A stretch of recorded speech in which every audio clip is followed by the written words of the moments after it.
Well, as the Gaza Strip continues to struggle with the Israeli blockade, in the West Bank, the picture is quite different.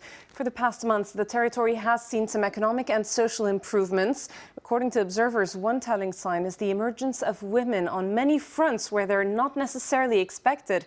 Here's one example with Radio Nisa. Nisa means women in Arabic. Well, this is the very first radio station run and presented entirely by women and for women, and it's now on air for several hours every day. Here's a report by our correspondent Gallagher Fenwick. Radio Nisa could be the latest sign that women are taking on a whole new importance in the West Bank. Entirely funded by a Swiss charity organization, it's the very first commercial radio for women and by women in the Middle East. It's live a few hours a day from Ramallah.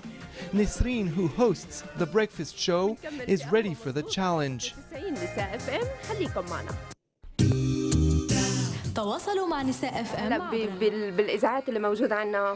Out of all the stations in our country, this is a first from many points of view. At Nisa, not only are the presenters women, but on top of that, the presenter is also responsible for controlling the soundboard. So I present, I produce, I control the soundboard. News, interviews and music. The programming manager keeps a close eye on everything coming out of the studio on the very first day of a station, which she hopes will promote a different image of Palestinian women. Our target is women, and men as well, because without men we cannot do anything in this society, as it's well known. Our message is very clear. We are here, we exist, we are successful, we have a positive side in our life that we would like to portray to everybody and to us as well. Female guests like this businesswoman come on one after the other to tell their story. And Oda Al-Jack is keen on taking us to have a look at her success story in Ramallah.